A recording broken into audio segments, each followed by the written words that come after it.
Hello friends, I am Dr. Syed Khadiruddin Chishti and I am teaching to BSc second year physics. My today's topic is length contraction. We know that the length of an object, for example this is an object, the length of the object will remain same according to the classical theory. The length in any inertial frame of reference, the length of the object between any two ends will remain same. But according to the theory of relativity, if there are different frame of references, observers are there in different frame of references, then this length is not same. There will be length contraction depending upon the frame of reference in which observer is there. Therefore, today we will study about the length contraction using the theory of relativity. So let us consider the two frame of references S and S dash. There are two frame of references S and S dash. This is the first frame, suppose. Here is the frame S, x-axis, y-axis and z-axis. Another frame which is parallel to the first one, z-axis is parallel to z-axis, and this frame is suppose S dash. These two frames are suppose at rest. Then the length measured by the observer in the frame S and the observer in the frame S dash will be same. But if there is relative motion, between these two frames, and here is an object of length AB, then due to the relative motion the length will be different for both the observers. So let us consider that for the observer in the frame of reference S, this distance OA is suppose x1 and this distance OB is suppose x2. So I can say that the length of the object is x2 minus x1 is equal to L. x2 minus x1 is equal to L. And in the second frame of reference, this distance is suppose x1 dash, distance O dash A is equal to x1 dash, and the distance O dash B is equal to x2 dash. Therefore, I can say that the length is x2 dash minus x1 dash is equal to L0. When both the frame of references are at rest, when S and S dash are at rest, then L will be equal to L0. But if both the frame of references are moving, if both the frame of references or the second frame S dash is moving with respect to the first frame, then according to the Lorentz transformation equation,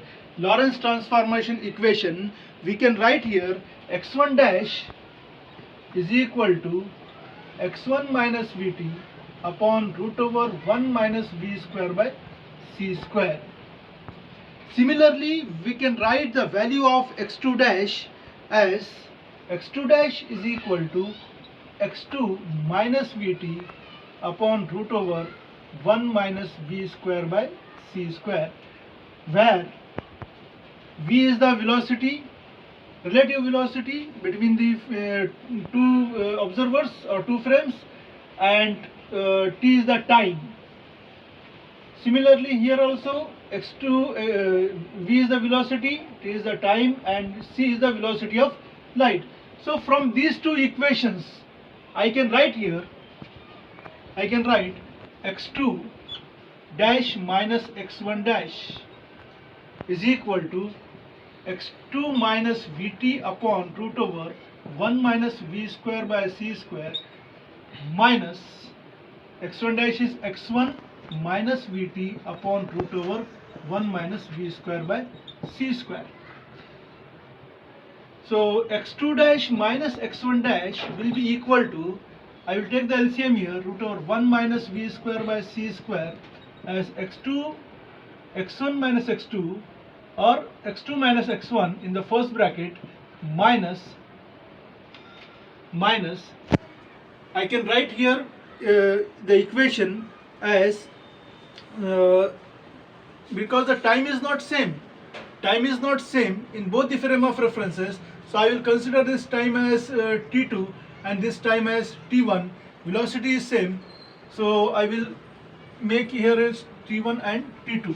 So t2 minus t1, or it will be t1 minus t2 into v, t1 minus t2 into v. Okay, then if I write here that t2 is equal to t1, means time is same in both the frame of references, then x2 minus x2 dash minus x1 dash is equal to x2 minus x1 upon root over 1 minus v square by c square. I can write for x2 dash minus x1 dash as L0 is equal to L upon root over 1 minus v square by c square,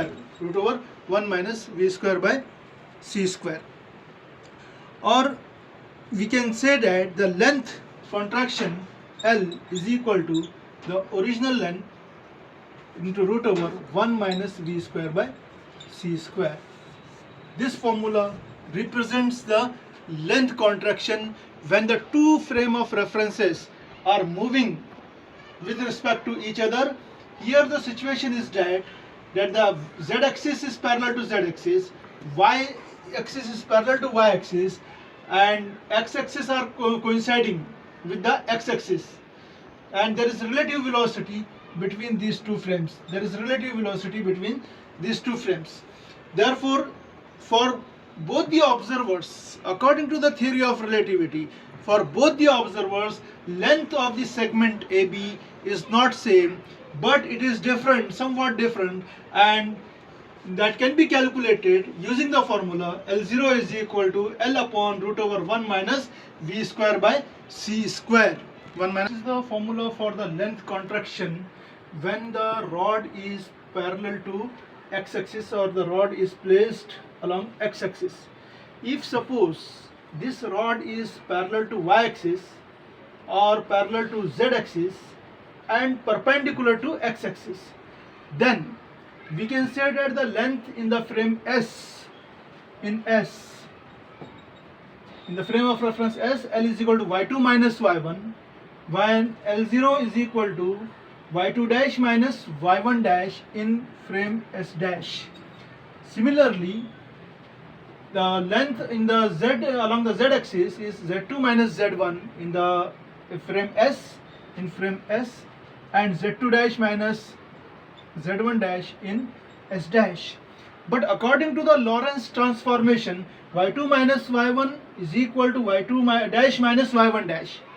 Therefore, when the rod is parallel to y-axis, then L is equal to L0, and when the rod is parallel to z-axis, then also L is equal to L0, means there is no change in the length of the rod.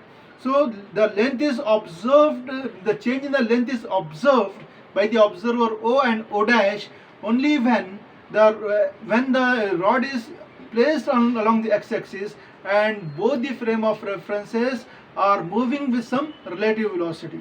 Thank you very much.